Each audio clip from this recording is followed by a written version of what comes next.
Hello students, in the today's lecture we will understand design steps for unsupported beam. We have discussed what is laterally unsupported beam, how the torsional behavior takes place in the unsupported beams, and how do we design for the such a kind of beams. Now let's understand stepwise procedure for designing of unsupported beams. So see here, let's read the statement first. The statement says that design a suitable I section for simply supported beam of a span 5 meter carrying a dead load of 20 kilonewton and imposed load of a 40 kilonewton. The beam is laterally unsupported. It means that the beam may come across a torsional moment. It is laterally unsupported, and you have to check every time in the question that given beam which they want you to solve is laterally supported or laterally unsupported. That is very important. Either they will say laterally restrained or they may say laterally unsupported, or they can say like this: laterally supported, laterally unsupported, or laterally restrained and laterally not restrained. If they said laterally not restrained, it means that laterally unsupported. Okay. So this beam is laterally unsupported throughout the span, and take Fy. Fy value is 250 MPa. Let's try to solve it. First here is the maximum shear force. Maximum shear force calculation and maximum bending moment calculation.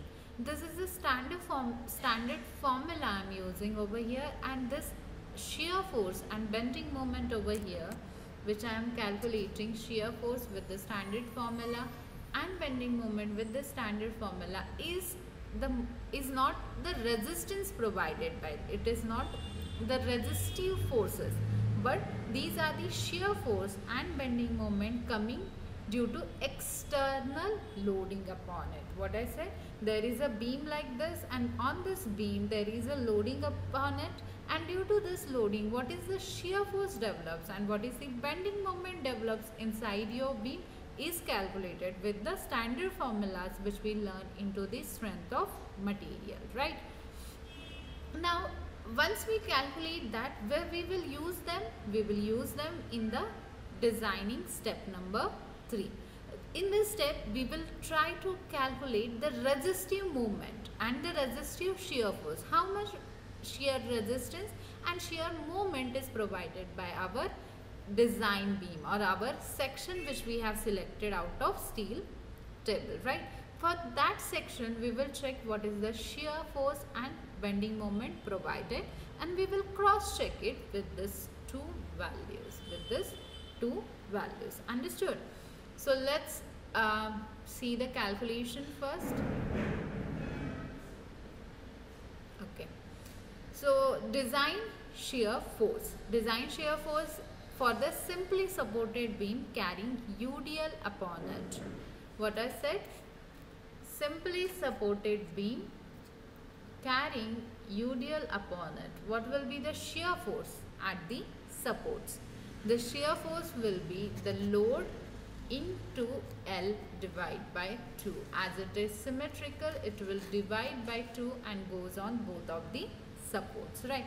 And why W into L? W is the loading, UDL value W into length, which we converting into concentrated force, and then we passing them to the supports, right? We have understood this in the strength of material. There is all formulas from the all formulas I am using over here is from strength of material, right? Next is moment calculation. Moment calculation for this beam which carries UDL upon it and have this UDL for the length of 5 meter span. Okay. For that, what will be the maximum bending moment? Of course, we know for the standard formula for this case is WL square by 8. WL square by 8, and put the all values, but pay attention to this.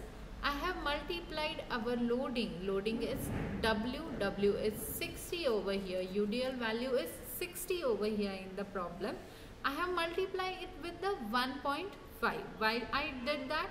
Because the 60 into 1.5 is load factor, and I am applying here the concept of characteristic load, which is assumed where we increase our loading for the service span of our structure. For particular service span of our structure, we never assume the exact value of load, but what we do, how we do, we go for extra loading than the actual one. And how we do that? By multiplying our load with load factor. Okay, so the load factor used over here is 1.5 multiplied by 60 is the load value into 5000. 5 meter is the length of your beam. I have used it in a mm, therefore 5000 square, WL square by 8. So simply we got the values for external loading, shear force values for external loading and bending moment due to external loading coming upon our beam. So those values are 225 shear force and moment will be 281.25 kilonewton meter. Now what will be the total factor load? Total factor load is 1.5 into 40 plus 20 is equals to 90 kilonewton per meter. What is this 40 plus 20 and what is this total load? Total load is 40 live load, 20 dead load. I have added these two values, that gives me 60, which I am using over here, and I have multiplied it with 1.5, that gives me factored load, total factor load coming upon my beam.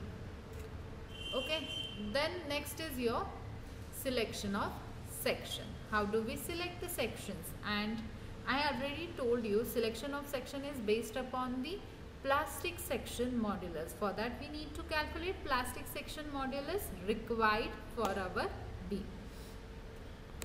So this is the plastic section modulus required, and that value is 281.25 into 10 to the power 6 divided by 130. What these values are? See simply over here. The formula for ZP is derived from the pure bending or a flexural formula, and this ZP is equals to M into Fy divided by gamma M naught. Gamma M naught. Put the all values into the formulas and you will come to know what ZP required for your designing. Here the value comes to 163.46 into 10 to the power 3 mm cube. Now what I have to do? I have to select a section from the steel table. Now go open your steel table, pause this video, open your steel table. I am giving you instructions again and again. Only if you are opening the steel table and trying this problem along with me, trying to solving it with the IS code, with the help of IS code and steel table, then and then only you will understand it better. Otherwise it will be just the theoretical part which will blow upon your head. Okay, so please bring your IS code and steel table while watching my videos. Right, now select ISW B 500 at 95.2 kg per meter. See, I have wrote over here. Why do I have selected that beam? So see, this beam which I have selected over here, ISWB 500 at 95.2 kg per meter. 95.2 kg is the weight into the kg, in a kg unit per meter run of that beam. Means I have selected this I beam. Okay, this has certain length. Okay, for 1 meter length, it carries a weight of 95.2 kg per meter. Okay, and this I beam, ISW, which stands for Indian Standard Wide Beam, and this wide beam has a depth of 500 mm. Has a depth of what? 500 mm. And how I selected this? I have checked the value of ZP for the different I sections available into the steel table, and I have selected one beam which has the ZP value more than what? The value mentioned over here, the value required. Just more than that is enough, and I have selected that beam as my design section. Okay.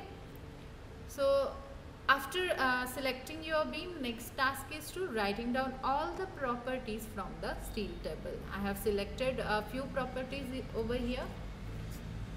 BF, width of a flange, thickness of a flange, thickness of web, R minimum means radius of gyration minimum, ZP is the plastic section modulus. Once you calculate all the values, next task or next step is classification of cross section. Why do we require to classify our section? Because see here, we have selected our section on the basis of what? Plastic section modulus. Then whatever section we have to use is must have to cross verify that it is from plastic section or it is from the slender, compact or semi-compact. Classification of section is a very important part. We do with the help of table number 2. Open your IS code, go to table number 2 and check this with me. Okay. Classification of cross section.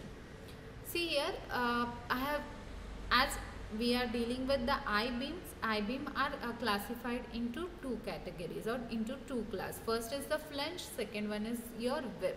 For web, you have to separately check which class it falls into, and for flange, you have to separately check which class flange follows. Okay, separately check these classes. For that, take a help of steel table. Take a help of IS code and go to the table number 2. Check this ratio. We classify our sections on the basis of width to thickness ratio. On the basis of what? Width to thickness ratio. Okay. So for the flange, width is B, thickness of a flange is TF. For the web, thickness width is D and thickness of web. Okay. Check this ratio and make one important note over here, that flange is given as a B, but flange I have taken BF by 2. Why?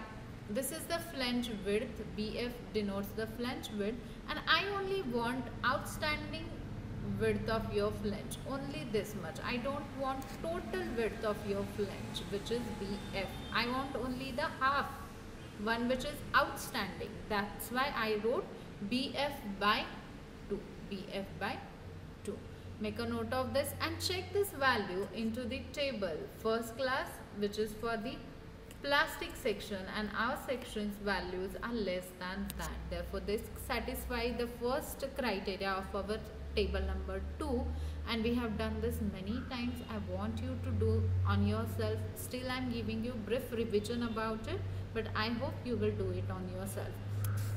From here, I get to know my flange and web both are plastic. Flange is plastic and web also plastic, and therefore my section is plastic section. Hence, we can go ahead. Now, step number 4 is design shear strength, VD. You can do this step after calculating design moment, or you can do it first also. You can go by any base. You can calculate it at the end of your problem, or you can calculate first and then you can go for the design moment value. So I have choose to go with first VD. VD is the design shear strength. This formula is mentioned in your IS code. Vn by gamma m naught, nominal shear force divided by gamma m naught. This nominal shear is taken ahead, a simplified version as AV into Fy divided by under root 3 gamma m naught. Put all the values inside it and check what is the design shear strength, and that should be greater than what?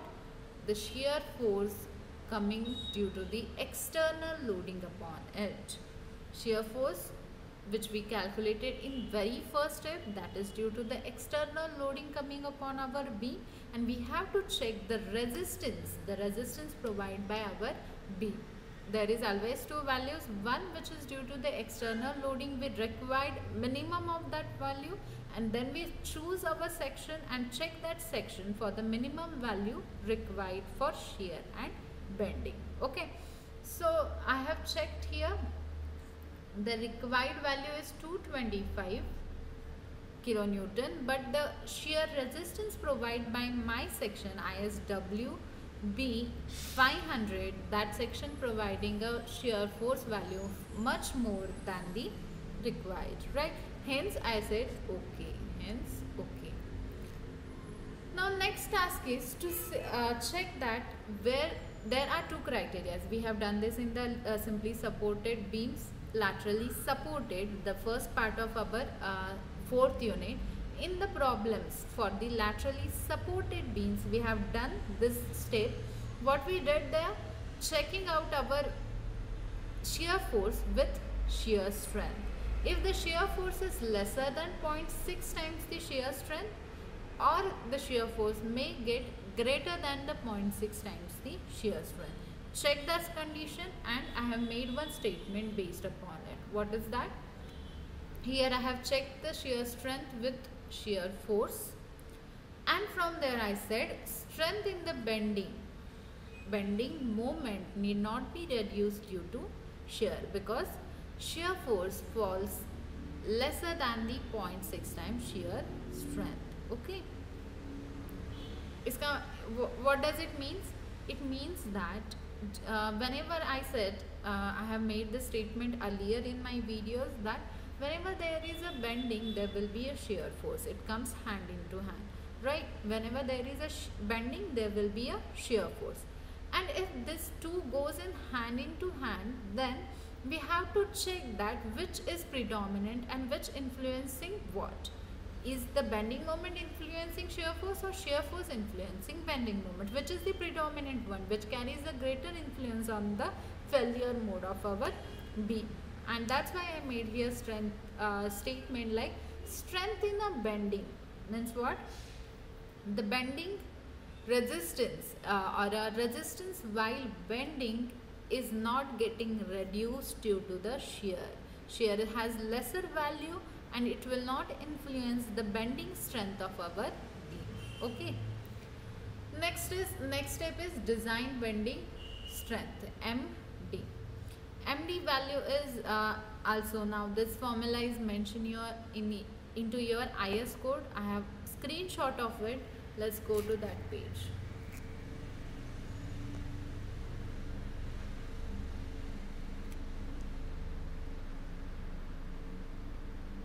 See here, laterally unsupported beams.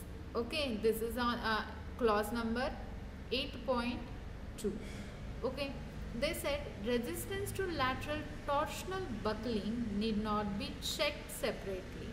Members may be treated as laterally supported in the following case. What they said, if there is a laterally supported beam, then bending due to torsion need not be checked, as I said, because it is laterally supported and there has a least chances of lateral torsional buckling. Okay, and that's why you need not worry about the torsional buckling value. Correct. But what are the cases where you should not worry about this laterally torsional buckling? Those cases mentioned here, that bending is about the minor axis of section. In that case, you should not worry about the torsional buckling. Then section is hollow or solid bars. Okay, and in the case of major axis bending, lambda LT is less than 0.4. Okay, so these are some cases where you should not worry for the lateral buckling of your beam or lateral torsional buckling. But next, what they said, design bending strength of laterally unsupported beams governed by the lateral torsional buckling is given by. But if you are designing laterally unsupported beams, in that case you have to take care of the torsional buckling, and MB is equals to beta B ZP into FBD is the formula governed by the torsional buckling, by the lateral torsional buckling. By this formula you can calculate MB. You can calculate MD. Right? Then next you will see here, wait a minute.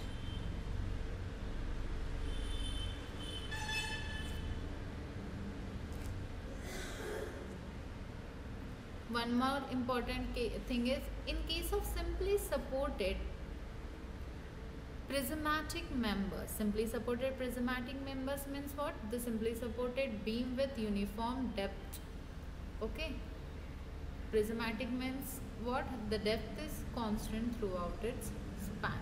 The simply supported prismatic members with symmetric cross section, the elastic lateral buckling moment MCR can be determined by. So you have to take care of this MCR. What is that? Elastic lateral buckling moment. If you are designing unsupported beam, you have to check for the elastic lateral buckling moment. Okay, so we will go for our designing. First of all, in the steps you will get the better idea about these steps. See here.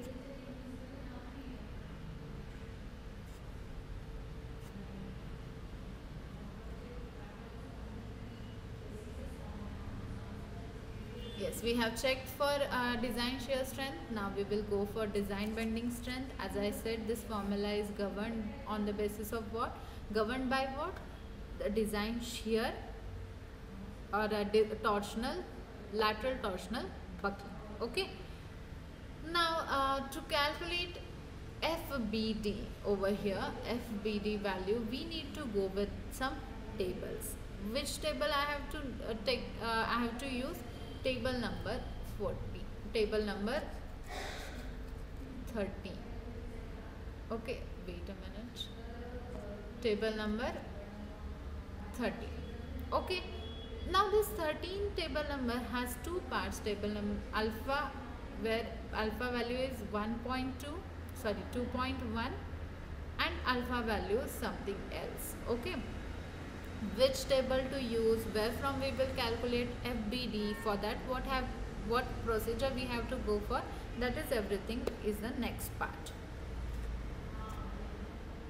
So see here, to use this table number 13 and table number 14, basically we are going to use two tables, table number 13 and table number 14. First we will use for table number 14.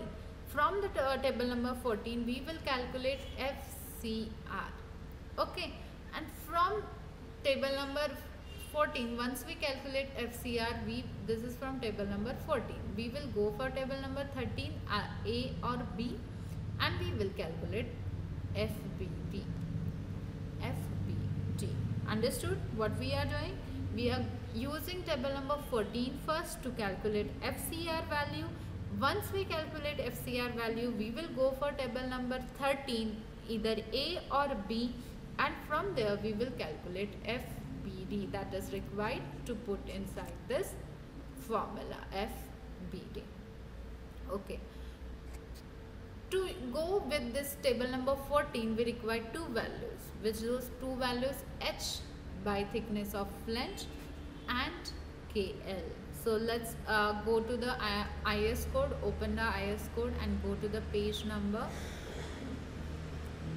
Yes, in the IS code you have, on the page number 57 you have critical stress formula. Okay, the table for critical stress. See here, in this table you have to take care of two values, KL value, KL by R, that is the ratio for slenderness ratio, and second one is H by thickness of flange. Open your IS code and check with me.